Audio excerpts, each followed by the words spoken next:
Si vous avez votre Bible, je vous encourage à tourner avec moi dans la deuxième lettre de Pierre. Deuxième lettre de Pierre. Nous allons terminer ce matin le long trajet qu'on avait commencé à partir du verset 1, aller jusqu'au verset 11. Et j'aimerais débuter en nous posant une petite question ce matin. Pourquoi un soldat doit-il suivre un entraînement?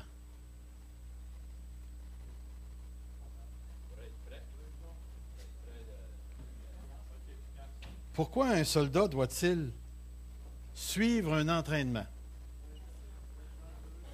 Vos réponses sont très bonnes, mais il y a des réponses encore plus basiques, comme on dirait, qui sont plus de base. Pour rester en vie. Pour rester en vie.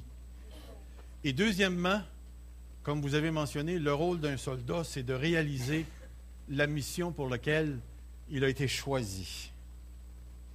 Alors, et naturellement, le soldat participe au grand portrait qui, en réalité, sans trop le savoir, amène une armée, un pays à la victoire.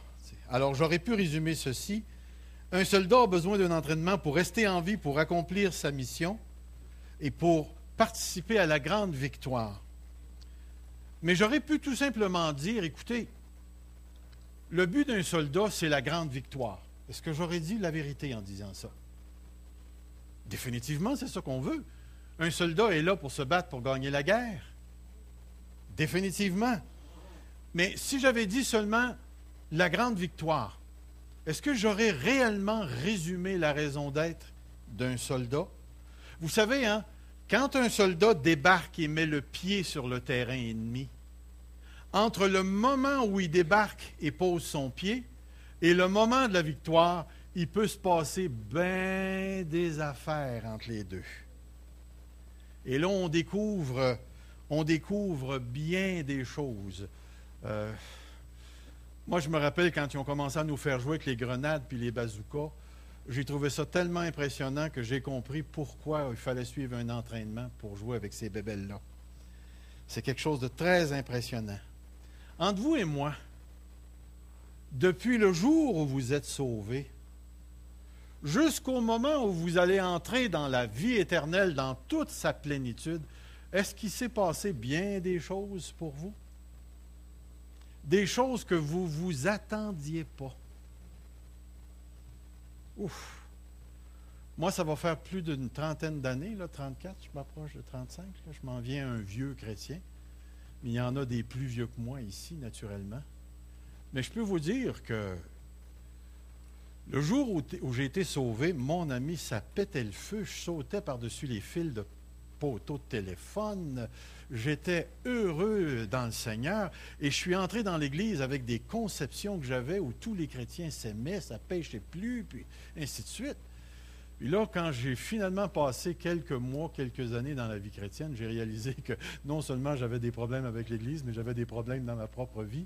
Et j'ai réalisé que, wow, minute, quand on tente de définir la vie chrétienne, on ne peut pas toujours la définir par les moments initiaux qu'on a vécus dans notre vie chrétienne, mais qu'entre le moment où on va rencontrer Jésus-Christ face à face et le moment où on a été sauvé, il y a tout un trajet qui nous est révélé dans la vie où on s'en va et on découvre au fur et à mesure des choses. Des fois, c'est palpitant, des fois, ça l'est moins. Mais tout ça pour illustrer ceci, c'est que le moment où je suis sauvé et le moment où j'entre dans la grâce peut contenir un chemin, un pèlerinage, un cheminement qui est complètement différent de ce que je m'attendais. Et bien souvent, tenter de définir ce qu'est la vie chrétienne à un moment précis de notre vie, ce n'est pas toujours la bonne chose. Parce qu'on a encore du millage à faire, du kilométrage à faire dans la foi avant de comprendre plusieurs choses que le Seigneur veut nous montrer. Et ce que je trouve intéressant dans les textes que nous avons vus à venir jusqu'ici, c'est que l'apôtre Pierre a posé devant nous, dans un certain sens, une certaine compréhension de la vie chrétienne qui vaut la peine de sonder. Si vous vous rappelez de ce qu'on a vu à venir jusqu'ici, on a vu que Dieu nous a donné tout ce qui contribue à la vie et à la piété. Autrement dit, ce que l'apôtre Pierre est en train de nous dire, nous avons tout ce que nous avons besoin pour vivre une vie pieuse, sainte, pour lui. Dans les conditions où on se trouve présentement entre la première venue et la deuxième venue du Seigneur Jésus-Christ.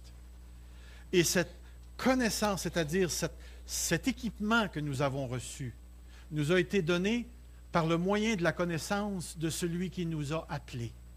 C'est-à-dire qu'à un certain moment donné, chacun d'entre nous qui avons rencontré le Seigneur Jésus-Christ, avons reçu de Dieu par Jésus-Christ ce qui nous est nécessaire pour vivre dans la vie de tous les jours jusqu'à ce que le Seigneur revienne.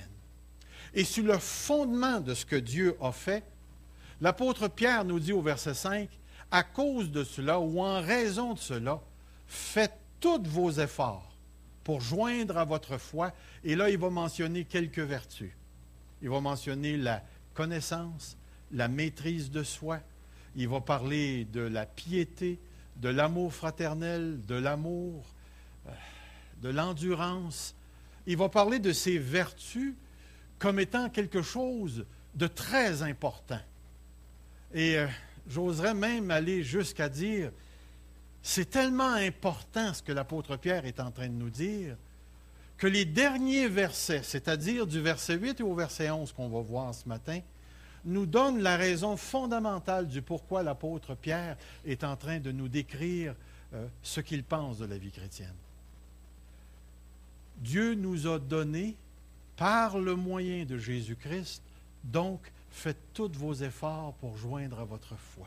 Sur le fondement de ce que Dieu a fait, voici ce que moi, en tant qu'enfant de Dieu, je dois m'affairer à réaliser dans ma vie personnelle.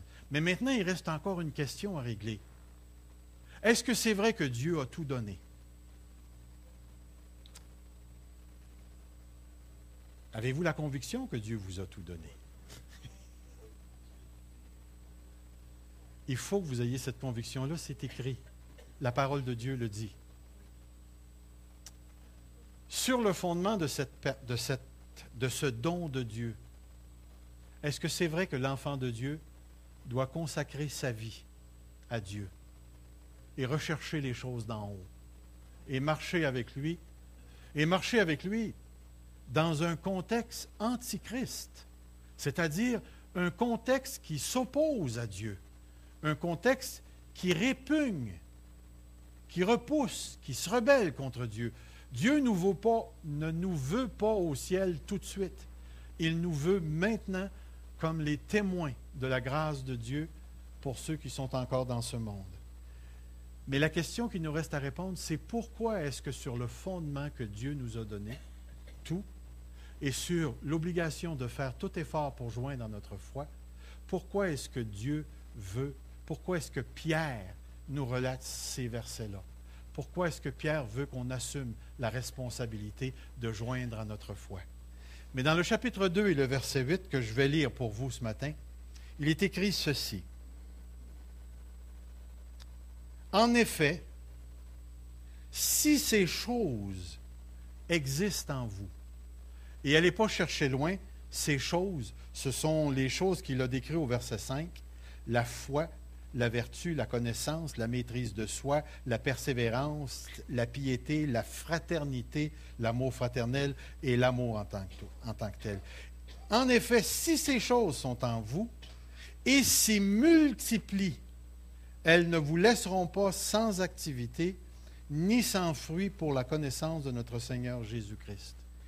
Mais celui qui ne les possède pas est un aveugle. Il a les yeux fermés. Il a mis en oubli la purification de ses anciens péchés. Il mentionne deux catégories de personnes.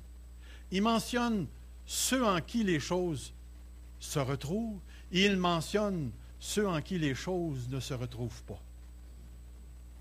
Ensuite, lorsqu'on arrive au verset 10, il dit « C'est pourquoi, frères, efforcez-vous d'autant plus d'affermir votre vocation et votre élection. En le faisant, vous ne broncherez jamais. C'est ainsi que vous sera largement accordé l'entrée dans le royaume éternel de notre Seigneur et Sauveur Jésus-Christ. » Dieu donne, faites vos efforts, et voici pourquoi. Et voici pourquoi les choses arrivent. La première chose que j'aimerais faire ce matin, c'est de parler de la première catégorie des personnes, ceux en qui les choses se trouvent. Ce qui est placé devant nous, c'est si ces choses sont en vous, ils s'y multiplient, dans le sens de « ils sont avec abondance ». Elles ne vous laisseront pas, dépendamment de la traduction, ni oisifs, ni stériles pour la connaissance de notre Seigneur Jésus-Christ. Est-ce que vous savez ce que le mot « oisif » veut dire? Ça n'a rien à voir avec les oiseaux.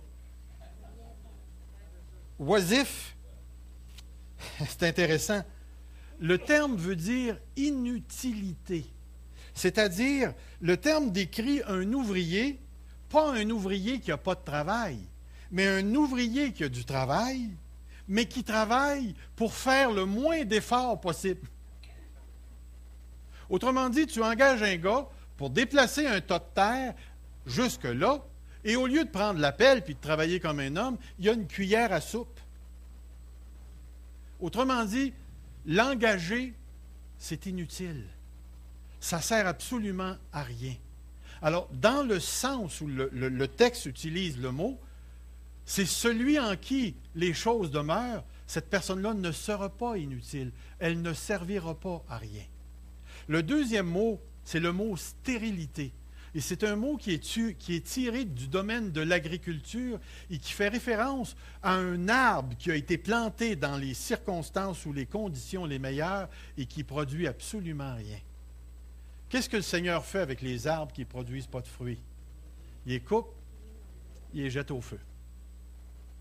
Alors, ce que l'apôtre Pierre est en train de nous dire d'une manière négative, si ces choses sont en nous et y abondent, nous serons, comment est-ce qu'on dirait ça? Positivement. Nous serons utiles et nous serons productifs pour la connaissance du Seigneur Jésus-Christ. Et je trouve ça intéressant, la manière dont le Seigneur parle ici, parce qu'il est en train de nous donner quelque chose de très, très, très important. Lorsqu'on étudie le texte dans cette lettre, les traducteurs ont de la misère avec l'expression qui suit, pour la connaissance de Jésus-Christ. Saviez-vous que le petit mot pour là, peut vouloir dire deux choses? Lorsque je vous dis, écoute, je vais fournir avec toi pour t'acheter ta voiture pour que tu puisses aller au travail. Quel est le rôle du mot pour? Oui? Mais pour que tu puisses aller au travail. Pardon? Le but. Je fais ça dans le but que tu puisses aller au travail. Si on comprend le texte de cette manière, ce que l'apôtre Pierre est en train de dire, c'est que si ces choses habitent en vous, eh bien, ils habitent en vous pour que vous puissiez grandir dans la connaissance de Jésus-Christ. Mais il y a une autre manière de traduire ce petit mot « pour » dans la langue originelle, qui veut dire « en rapport avec » ou « par rapport à ». Et ce qui est très intéressant ici, c'est que dans cette traduction-là, au lieu de viser l'avenir, ça vise quelque chose qui est déjà acquis chez l'enfant de Dieu. Ne vous laissera pas oisif ni stérile en rapport avec la connaissance de Jésus-Christ. Et j'aime beaucoup ce deuxième sens parce qu'il illustre, selon moi, ce que l'apôtre désire réellement communiquer ici. Et je vais vous l'illustrer de cette manière-là.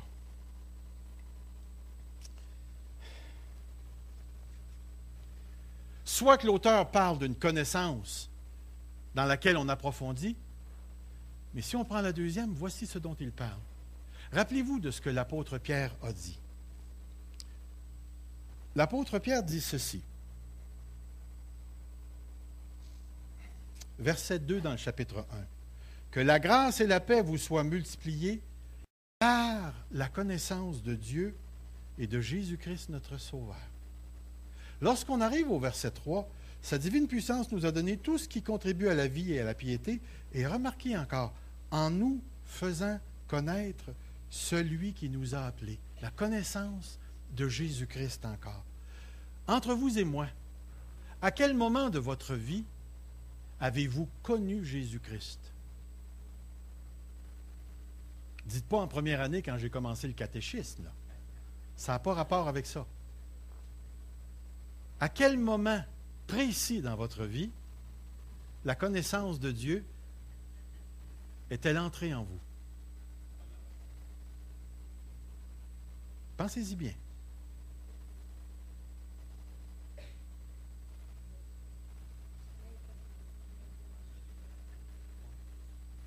Est-ce qu'une personne qui lit la Bible a la connaissance de Dieu? Pas nécessairement. Alors, à quel moment précis la connaissance de Dieu est-elle entrée dans votre cœur? Le jour où vous avez été sauvé. Attendons une petite minute. OK, c'est peut-être parce qu'on pense le mot connaissance en termes théoriques. Je vais vous poser une autre question. Te rappelles-tu le jour où tu as été marié? Le jour de ton mariage, si tu es marié. Te rappelles-tu du jour où tu as été marié? As-tu eu la connaissance ce jour-là que tu étais marié?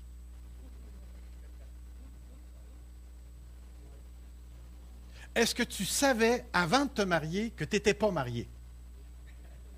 Mais le jour où tu as été marié, le savais-tu que tu étais marié? Est-ce qu'il s'est passé quelque chose qui a changé ta vie à ce moment-là? Qu'est-ce qui s'est passé le jour où tu as dit oui?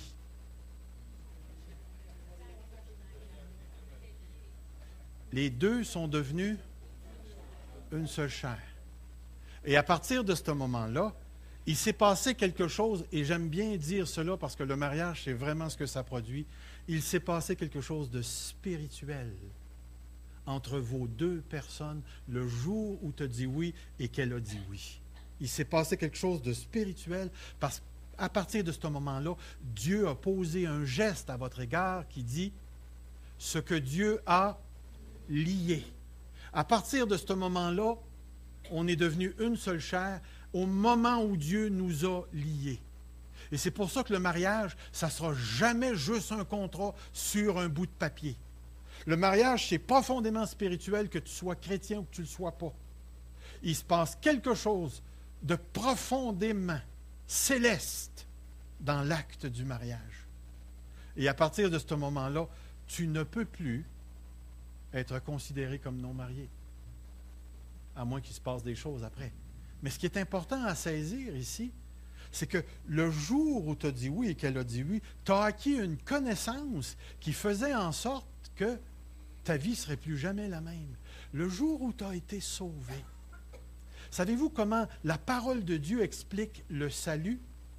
Dans la lettre aux Galates, c'est marqué « Maintenant que vous avez connu Dieu », et là l'apôtre dit « Oh, attendez une petite minute, maintenant que vous avez été connus de Dieu ». Et le mot « connaître » fait référence à cette relation particulière qui s'installe entre Dieu et un croyant. Et cette connaissance-là, tu l'as reçue et elle t'a transformé, elle s'est saisie de toi, elle est entrée en toi, elle a produit la vie. Elle a produit la vie, cette connaissance de Dieu. Parce que la connaissance de Dieu, c'est jamais juste un savoir. C'est Dieu qui nous saisit dans la réalité et qui entre en contact avec nous, qui vient faire sa demeure en nous. Et à partir de ce moment-là, on ne sera plus jamais seul. On est toujours 4 chez moi. Le Père, le Fils et le Saint-Esprit. C'est pour ça, quand j'embarque sa balance, que je suis gros. Voyez-vous, l'idée ici, c'est que maintenant, tu entretiens une relation particulière avec Dieu. Mais maintenant, pour t'illustrer ce que l'apôtre Pierre veut dire, essaye de t'imaginer qu'en fouillant dans ma poche, je ressors une graine de tomate. J'ai dans ma main, et mon ami, c'est pas gros, une graine de tomate. Entre vous et moi, là, cette graine-là, là, elle vit pour quelle raison? C'est quoi sa raison de vivre? Un instant, je vais lui demander. Okay. Ah, je te comprends. Elle, là, tout ce qu'elle veut, là, toute sa vie, toute sa personne, tout son ADN, là, la seule chose qu'elle veut, c'est devenir tomate. Elle ne vit que pour ça. Là, je lui parle de devenir un pissenlit, une rose, une fleur, une tulipe ou un arbre. Elle veut pas, elle ne veut que devenir tomate. Entre vous et moi, pourquoi est-ce qu'elle veut devenir tomate? Elle a été créée et elle ne peut pas être autre chose que, et elle ne peut pas devenir autre chose que tomate. Et le jour où cette graine-là va rencontrer les ingrédients nécessaires pour qu'elle puisse émerger et devenir tout ce qui est possible pour elle de devenir, elle va devenir ce qu'elle est. Maintenant, saisissez bien ce que je suis en train de dire. La connaissance de Dieu, c'est cette graine d'éternité qui a été déposée en nous et qui est appelée à émerger et à devenir quelque chose. C'est impossible que la connaissance de Dieu nous garde païens. C'est impossible que la connaissance de Dieu à l'intérieur de nous ne vienne pas renouveler notre intelligence, transformer nos cœurs. L'une des choses que la connaissance de Dieu fait dans nos vies, c'est d'affecter profondément le tissu de nos affections. Est-ce que vous aimez Dieu? Pourquoi aimez-vous Dieu? Ah, parce que j'ai choisi de le faire. C'est vrai que tu as choisi de le faire, mais laisse-moi te dire que ta volonté morte a été ramenée à la vie, et c'est parce que ta volonté morte a été ramenée à la vie que maintenant tu choisis d'aimer Dieu. La connaissance de Dieu, c'est jamais juste un savoir. C'est quelque chose qui s'est installé et qui demande à émerger. Quand l'apôtre Pierre est en train de nous dire, sa divine puissance nous a donné par la connaissance de celui qui nous a appelés, il est en train de nous dire que les graines d'éternité ont été implantées, puis il y a quelque chose qui veut émerger. Laissez-moi vous dire qu'aujourd'hui, après 30, 35 ans de vie chrétienne, j'ai encore envie d'être comme mon Sauveur. Et des fois, quand je ressens encore la folie dans mes membres et que je ressens encore la corruption dans mon être, il y a quelque chose en dedans profond qui crie Père, Abba, qui veut devenir comme Dieu. Et c'est plus fort que moi, c'est là. Et je le sais en celui en qui j'ai cru et je sais qu'il est en moi. Et maintenant, à cause de cela, je veux devenir comme lui. Mon grand désir, c'est d'être comme mon Sauveur. Et lorsque l'apôtre Pierre nous parle ici, il est en train de dire, faites tous vos efforts pour joindre à votre foi. Il est tout simplement en train de parler de cette relation qui existe entre nous et Jésus-Christ et qui demande à s'exprimer. On a été fait pour ça. On a été fait pour lui. On a été fait par lui. Alors, il y a quelque chose, chaque chrétien de Dieu a en lui cet élan, cette montée, ce désir d'émerger. Et comment est-ce qu'on émerge? En s'efforçant de joindre à notre foi les vertus. Puis regardez ce que le texte dit. Si ces choses sont en vous, vous allez être utiles et productifs. Et ce que je trouve intéressant, et c'est ça que je veux faire émerger ici, chacun d'entre nous avons ces ingrédients intérieurs à cause de la présence de Dieu à l'intérieur de nous. Et à cause de cette connaissance-là, manquez pas le punch de ce que Pierre est en train de dire. Cette connaissance de Dieu qui est plus que juste un savoir, qui est la présence même de Dieu en nous, s'active. Vous comprenez ce que je veux dire par le mot « activer » ? Se met en marche, se met en opération, s'active. Écoutez bien la phrase. Cette connaissance initiale s'active par le moyen de la participation du croyant. Je ne sais pas si vous saisissez ce que je suis en train de dire.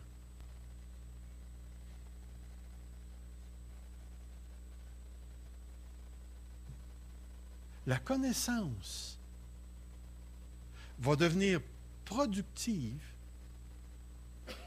Et dans le texte où on se trouve, pas par le Saint-Esprit, dans le texte où on se trouve, c'est que cette connaissance qui cherche à va se réaliser, va s'activer par la participation du croyant à rechercher activement, à joindre à sa foi les vertus qui sont mentionnées dans les chapitres suivants. Savez-vous ce que l'apôtre Pierre est en train de dire?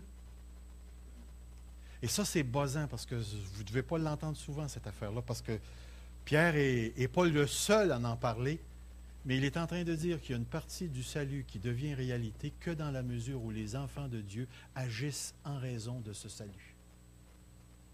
Ouf!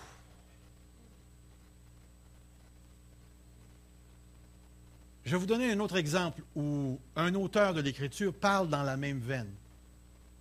La foi sans les œuvres est morte. Ouf. Là, il y avait quelqu'un dans l'Église qui disait « Wow, minute, Pierre, là, on est vraiment sauvé par la foi, puis juste par la foi, puis rien que par la foi, puis il n'y a pas d'œuvre dans ça. » Attends une petite minute. Montre-moi donc ta foi sans tes œuvres.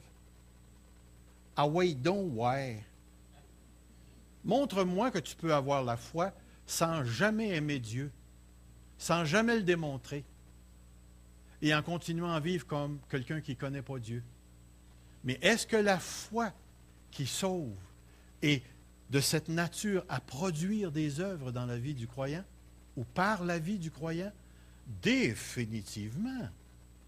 Regardez comment le Seigneur fait la différence entre la bonne terre et la mauvaise terre. Vous vous rappelez de la parabole du semeur?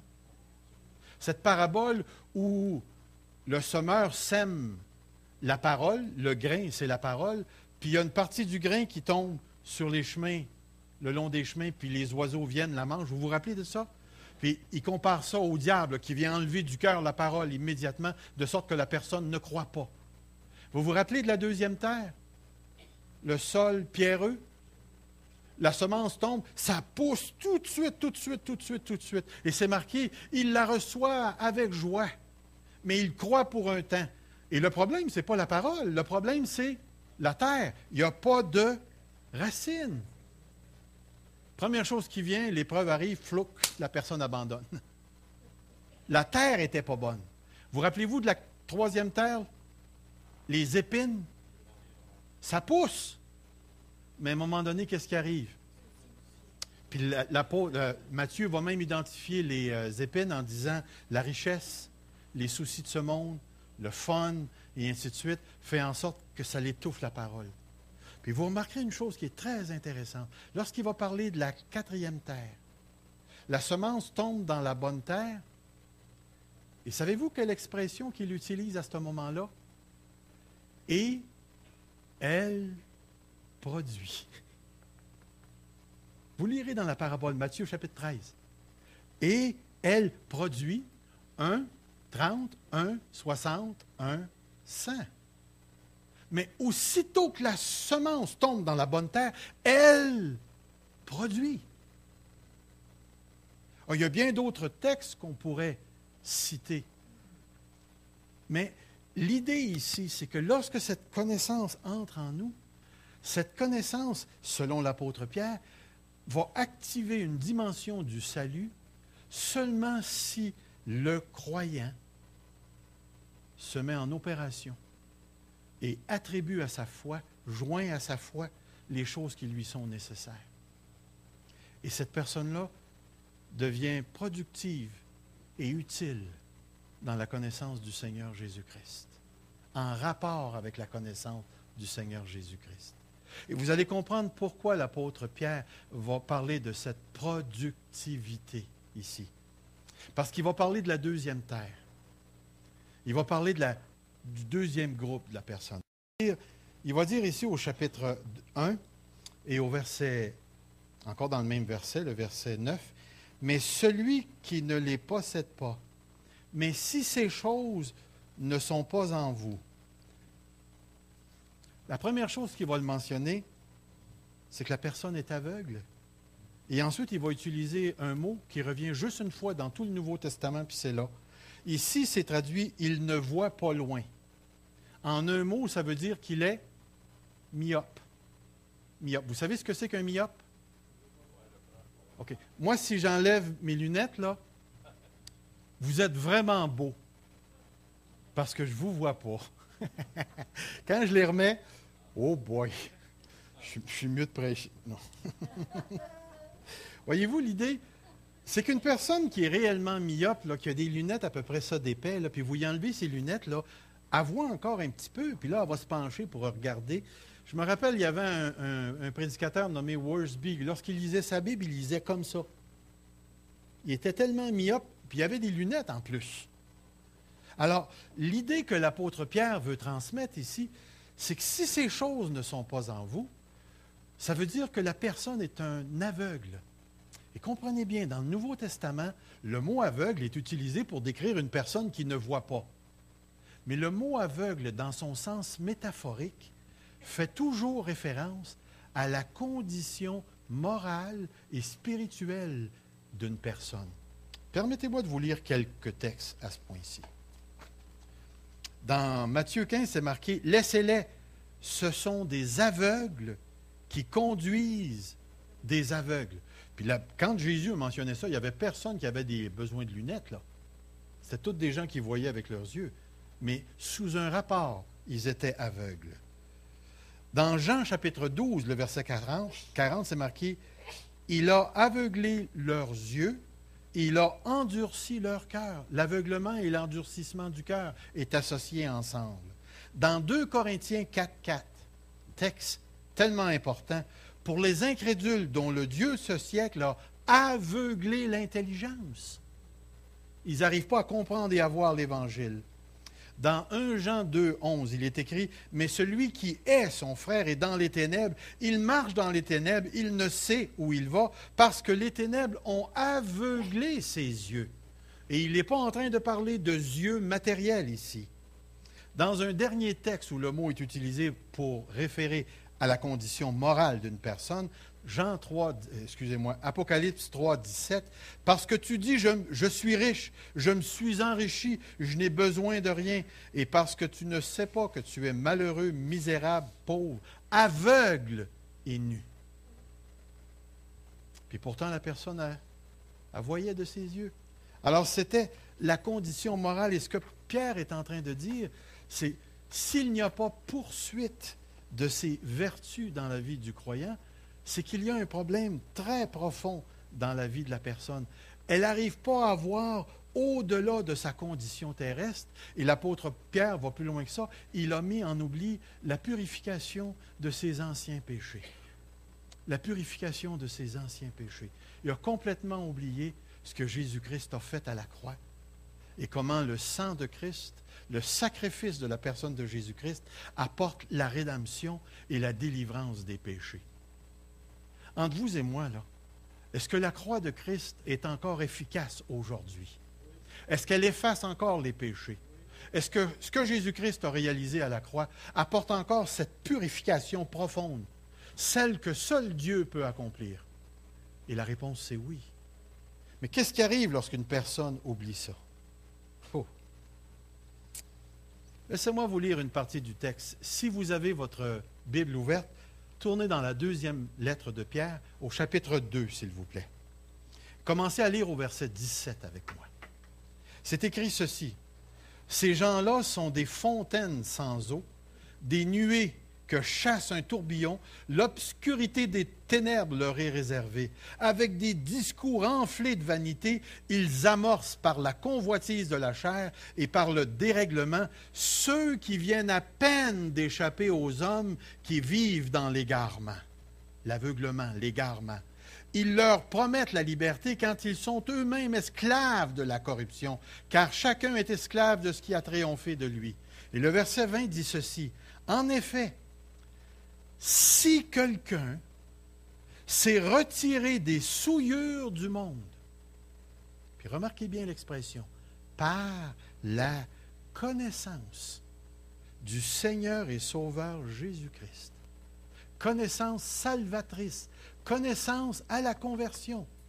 si après s'être retirés des souillures du monde par le moyen de cette connaissance de Jésus-Christ et s'y engagent de nouveau et sont vaincus, leur dernière condition est pire que la première, car mieux valait pour eux ne pas avoir connu la voie de la justice que de l'avoir connue et de se détourner du saint commandement qui leur avait été donné. Il leur est arrivé ce que dit un proverbe, le chien est retourné à ce qu'il avait vomi et la truie lavée s'est vautrée dans le bourbier. C'est de ça que l'apôtre Pierre parle au verset 11. Une personne qui est venue pendant un instant en contact avec la notion de la croix, qui se revire de bord, qui s'en va dans le monde et qui met en oubli tout ce que Jésus-Christ a fait, la purification des péchés. Et c'est pour ça que c'est important ce que l'apôtre Pierre dit. Dieu a tout donné, faites tout pour joindre à votre foi, parce que si ces choses sont en vous et ils sont en abondance, il y a deux choses qui vont vous arriver. La première, c'est que vous ne broncherez jamais. Et le mot broncher ici, là, veut dire tout simplement tomber. Mais dans le contexte où le mot est utilisé, il fait référence à dévier du chemin, dévier de la foi. Dévier. La boussole, tu l'as mal placée et tu t'en vas dans une autre direction. Et ce que l'apôtre Pierre est en train de nous dire, c'est que aspirer à joindre à notre foi continuellement les vertus de la foi fait en sorte qu'une personne garde et reste et demeure dans le bon chemin. Vous rappelez-vous de la parole du Seigneur Jésus dans Jean chapitre 15? Tout serment en moi qui ne porte pas de fruits, mon Père le coupe, mais celui qui porte beaucoup de fruits, il l'émonde pour qu'il en porte plus, et ainsi de suite. Puis après ça, il va dire quelque chose de tout à fait bizarre. Il va dire, demeurez en moi. Demeurez en moi. Qu'est-ce qu'il veut dire par demeurez en moi?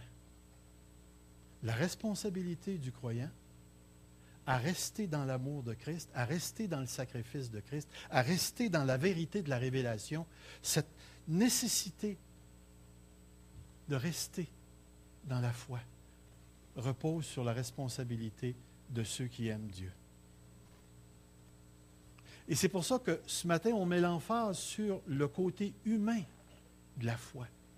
Et c'est ce que Pierre veut, mettre son emphase, parce qu'il sait parfaitement que dans l'Église de Dieu, il va s'insérer toutes sortes de personnes qui vont venir se réchauffer pendant quelques instants à la lumière du salut de Jésus-Christ et qui, à un moment donné, on va les voir partir, bifurquer, on ne les reverra plus jamais, jamais, jamais, parce qu'ils sont soit un mauvais terrain ou autre chose, et puis la terre qui est en eux. Mais celui qui demeure dans la foi, celui qui demeure en Christ et qui cherche le perfectionnement, cette personne-là ne bronchera point. Et la deuxième promesse que la parole de Dieu fait,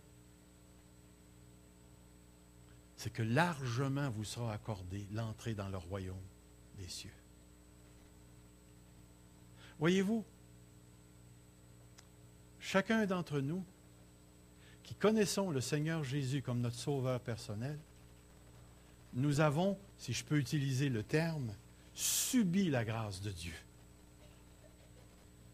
À un moment donné, Dieu nous a appelés, Dieu nous a choisis. Et on sait que le choix de Dieu, c'est un choix volontaire qui réside en lui-même et qui a été fait avant la fondation du monde. Et dans ce choix-là, ce n'est pas nous qui avons influencé le choix de Dieu. Mais le fait que nous avons été choisis de Dieu a fait en sorte qu'à un moment donné dans ta vie, tu as rencontré Jésus-Christ. Mais voici ce que l'apôtre Pierre est en train de dire. Essaie de t'imaginer maintenant que nous allons ce matin nous élire un premier ministre. OK? Vous avez tous vos petits billets, vous votez. Et on va élire M. un tel comme premier ministre du Québec. Une fois élu, M. le ministre part avec sa boîte à lunch, son parasol, sa chaise longue, et s'en va passer 4 ans sur le bord de la plage. Comment réagiriez-vous? L'avez-vous élu pour ça? Voulez-vous payer son salaire? Voulez-vous payer ses vacances? L'élection, lorsqu'on parle de l'élection dans l'Écriture, on parle d'un choix profond. Un choix que Dieu fait de ses enfants. Mais l'élection de Dieu entraîne toujours une prédestination vers quelque chose. Nous avons été prédestinés à quelque chose, à être semblables à lui, à devenir comme lui. Nous avons été prédestinés à célébrer les louanges de Dieu. Et cette connaissance de Dieu à l'intérieur de nous que nous avons reçue nous pousse à rechercher ça. Alors, l'apôtre Pierre dit ceci: faites tous vos efforts pour affermir votre appel et votre élection. Affermissez-le. Oui, mais Pierre, comment on affermit un appel puis une élection? C'est bien simple. Faites tous vos efforts pour joindre à votre foi. Voyez-vous, ce que l'apôtre Pierre est en train de nous dire fondamentalement, c'est que quelque part, nous avons été sauvés. Dieu nous a sauvés. Mais la nature du salut que Dieu nous donne, c'est cette vie éternelle qui demande à émerger, à se reproduire, à s'édifier, à devenir efficace. Entre vous et moi, est-ce que ça vous dérange qu'on n'ait pas plus que ça à croire au Seigneur dans la ville de Granby? Moi, ça me dérange profondément. Maintenant, je pourrais faire en sorte que ça ne me dérange pas. J'aime Dieu. Mais est-ce que je pourrais faire la loi du moindre effort avec Dieu? Je vais venir à l'église le dimanche, puis je vais lire un petit peu, puis le reste, là, je m'en fous. Je ne sais pas, il y a quelque chose à l'intérieur de moi qui dit non, non, c'est pas ça. Puis l'idée, là, c'est pas de culpabiliser ou quoi que ce soit. Nous avons été créés à l'image de Dieu, nous avons été choisis pour le salut, afin que nous devenions tout ce qui est dans nos gènes spirituels. Et Dieu nous appelle à ça. Dieu nous appelle à devenir comme son Fils. D'ailleurs, un des textes que j'aime souvent citer en posant la question, quel est le but du croyant sur la terre? Est-ce que le but, c'est d'être heureux?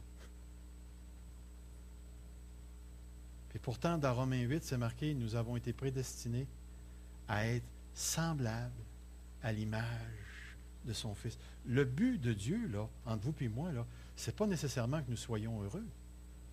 Il sait qu'on va l'être tout à l'heure. Mais le but de Dieu, fondamentalement, c'est de faire de nous des copies de Jésus-Christ. Et il travaille dans cette direction-là dans nos vies. Et l'apôtre Pierre est en train de dire que chacun d'entre nous avons dans nos cœurs cette semence. Et cette semence-là te pousse, toi et moi. Elle nous amène vers ce que Dieu a pour nous. Mais quelque part dans sa sagesse, Dieu a choisi de te faire et de me faire participer au développement. Alors, laisse-moi terminer en disant ceci. Ta manière de penser est fondamentalement importante pour ta vie spirituelle.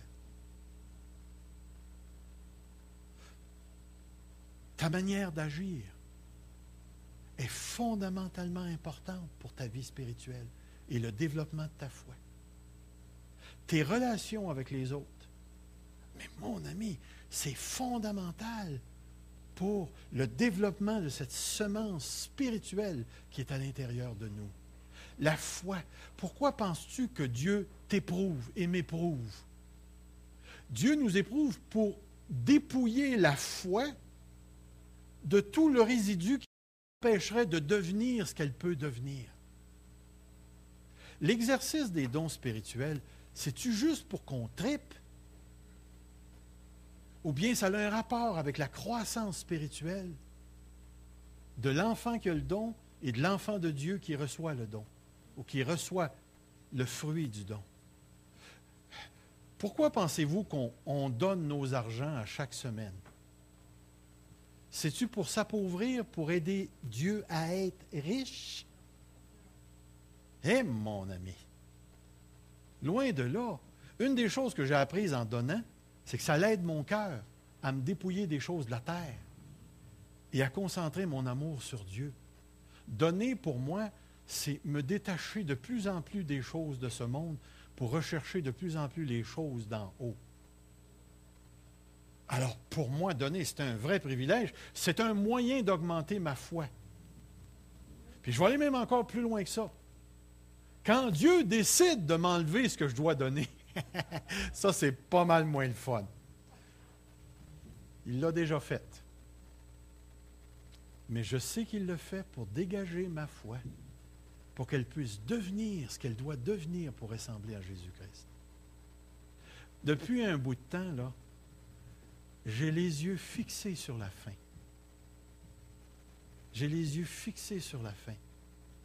Et à un moment donné, j'étais en train de lire une grosse brique en théologie du Nouveau Testament. Puis l'auteur commence son livre, sa page de dédicace, quand tu rouvres ça. Ça termine avec le passage de l'apôtre Paul dans la première lettre à Timothée, lorsqu'il dit « J'ai combattu le bon combat, j'ai gardé la foi. » Puis là, tu te demandes en toi-même, Paul, qui se décrit comme ayant gardé jusqu'à la fin la foi, as-tu déjà eu envie de lâcher, Paul? Vous savez, des fois, on a la tendance à rendre les auteurs du Nouveau Testament tellement saints qu'ils n'ont pas vécu comme des hommes sur la terre, mais comme des extraterrestres, qui n'ont pas été touchés par le découragement et des choses comme ça. Mais même l'apôtre Paul, à travers tout ce qu'il a vécu, termine sa course en disant « J'ai gardé la foi. » Et ce que je demande à Dieu pour nous ce matin, peu importe l'âge où on est rendu dans notre vie, jusqu'à la fin, ce qui est à l'intérieur de nous va toujours crier pour s'extérioriser, devenir une réalité et s'actualiser. En dépit de tout le résidu des faiblesses, des déficiences qui restent dans nos êtres, reconnaissez quand chacun de nous, il y a quelque chose de plus grand que nous qui crie beaucoup plus fort qu'on le pense. Et saisissez ça avec l'assurance que donne la parole de Dieu. Parce que c'est la preuve que je suis un enfant de Dieu. Me regarder en moi-même, c'est bien difficile des fois. Mais quand je me mets à écouter ce qu'il y a à l'intérieur de moi, cette petite graine comme la tomate, mais la petite graine de vie spirituelle qui est en moi, crie, je suis en train de devenir. Et c'est pour ça que l'apôtre Paul, l'apôtre Jean va dire dans sa première lettre, il va dire, ce que nous serons n'est pas encore. On n'est pas encore arrivé. Mais je sais une chose, et je fais comme Paul, je cours vers le but. Alors, si on pouvait résumer l'apôtre Pierre en quelques mots, on pourrait résumer comme ceci. Dieu nous a tout donné à travers la relation avec Jésus-Christ. Cette relation-là fait en sorte qu'on doit faire tous les efforts qui nous est possible pour vivre pour Dieu, joindre à notre foi. Et en le faisant, il y a quelque chose qui se déclenche. Cette relation, cette connaissance de Dieu, cette relation avec Dieu s'extériorise et se manifeste. Et vient affermir le croyant dans son salut et dans son élection. Et la parole de Dieu dit, de cette manière-là, mon ami, les portes vont être largement et richement ouvertes. Si un chrétien manque d'assurance, il doit se poser la question, qu'est-ce que tu poursuis? Qu'est-ce que tu poursuis réellement dans ta vie? Que recherches-tu intensément? Recherches-tu les choses d'en haut? Ou est-ce que les choses d'en bas ont dérangé ta vision de sorte que tu as commencé à oublier ce que Dieu a fait pour toi? Oh, chers frères et chères sœurs, ne permettons pas au diable de venir mettre des embûches dans notre vie pour nous empêcher d'avancer. Ce qui nous attend est indescriptible. Ce qui nous attend est d'une richesse et d'une beauté qu'il n'y a pas de mots qui le décrivent. Par la foi, on goûte un tout petit peu. Mais je le sais, que si Dieu me garde encore 30 ans ici-bas sur la terre, ça va passer tellement vite. Et il y a un moment donné où je vais être couché dans un lit en train de mourir, ou que Dieu m'enlèvera par un autre moyen. Mais il y a un moment donné où ça va être mon numéro qui va sortir. Où Dieu il va dire, Serge, monte, viens-t'en. Viens-t'en à la maison. Et là, je vais entrer dans sa gloire et je vais entrer dans la gloire qu'il m'a promis. Et il y a quelque chose d'extraordinaire qui va se passer. Et je sais que le jour où ça va arriver, le salut va m'être largement accordé parce que j'ai tout le désir intérieur d'écouter cette affaire-là qui crie « Père, Abba ». Je fais partie de la famille de Dieu. Laisse-toi pas avoir par Satan. Laisse-toi pas avoir par tes déficiences. Écoute ce qui est en toi.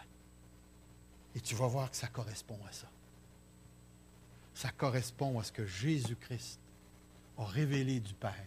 Ça correspond à l'activité du Saint-Esprit en toi. Ça correspond à ton salut. Ça correspond à ce que tu es en train de devenir. Et c'est la certitude de ce que tu vas devenir. Laisse-toi pas abattre. Poursuis les choses d'en haut. Et tu vas voir, au temps opportun, tu vas jouir de l'éternité. En tout cas, je vous regarde vieillir. Puis je me dis, Seigneur, gloire à toi, on est sur la bonne traque. S'il y a quelqu'un ce matin qui ne connaît pas Jésus-Christ comme son sauveur personnel, je vous encourage à trouver un chrétien proche. Écoutez ce qu'il a à vous dire sur le salut. Ce que Dieu a à offrir, il n'y a pas un homme, il n'y a pas une femme, il n'y a pas un mariage, il n'y a pas la richesse terrestre qui peut vous offrir ce que Dieu peut vous offrir. Il y a quelque chose qui dépasse la mort, qui vous donne la vie dans le maintenant et dans le tout à l'heure. Partez pas sans connaître Jésus-Christ comme votre sauveur. Passez pas une autre semaine sans savoir que Dieu est présent et qu'il donne encore aujourd'hui, pour ceux qui viennent à lui, la vie éternelle. Courbons-nous devant Dieu. Seigneur notre Dieu, nous courbons nos cœurs devant toi, car ta parole est la vérité, Seigneur. On ne peut pas, Seigneur, contredire ta parole. Elle est vraie dans tout ce qu'elle dit, Seigneur. Tout ce qu'elle dit vient de toi, Seigneur. Et tu dis ce matin que notre élection et notre appel s'affermit dans la mesure où on poursuit les choses d'en haut. Et je te demande, Seigneur, l'Église au Québec est entourée d'un monde qui refuse les choses de Dieu et qui nous offre tout un paquet de bébelles, de divertissements, de richesses, Seigneur, qui peuvent combattre l'âme.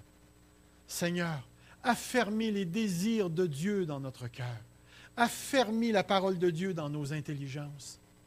Rétablis nos émotions, Seigneur, de telle manière à ce que nos cœurs, nos âmes, nos esprits, Seigneur, notre corps cherchent Dieu, Seigneur, plus que tout ce qui nous est offert dans ce monde ici. Et même si on devait passer par la persécution et la souffrance dans quelques années, Seigneur, même si les gouvernements devaient nous retirer le droit de t'adorer, Seigneur, de se rassembler, Seigneur, affermis-nous de telle manière qu'on ne compromettra jamais ta vérité pour les choses de ce monde. Ô Dieu, ouvre les yeux de notre cœur pour qu'on puisse voir la richesse de l'Évangile de Jésus-Christ. Ouvre nos yeux tellement grands, Seigneur, pour qu'on puisse voir que la mort physique n'est pas le dernier mot.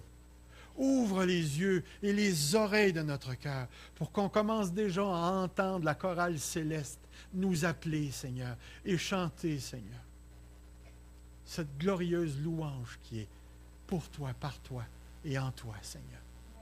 Jusqu'à ce que tu reviennes, Seigneur. Donne-nous le cœur de Paul.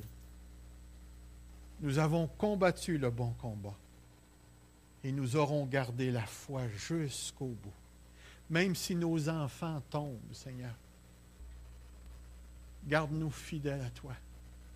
Même si nos conjoints ou conjointes tomberaient dans le péché, garde-nous fidèles à toi. Et même si à l'intérieur de nous, Seigneur, il y a encore de la crasse, encore des désirs charnels, garde-nous pour qu'on finisse la course jusqu'au bout, Seigneur. Seigneur, relève-nous complètement. Augmente l'amour de Dieu en nous. Augmente l'amour de l'assemblée de la parole de Dieu pour Dieu.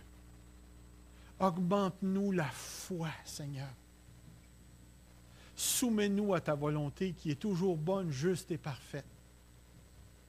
Et par-dessus toute autre chose, Seigneur, visite notre assemblée.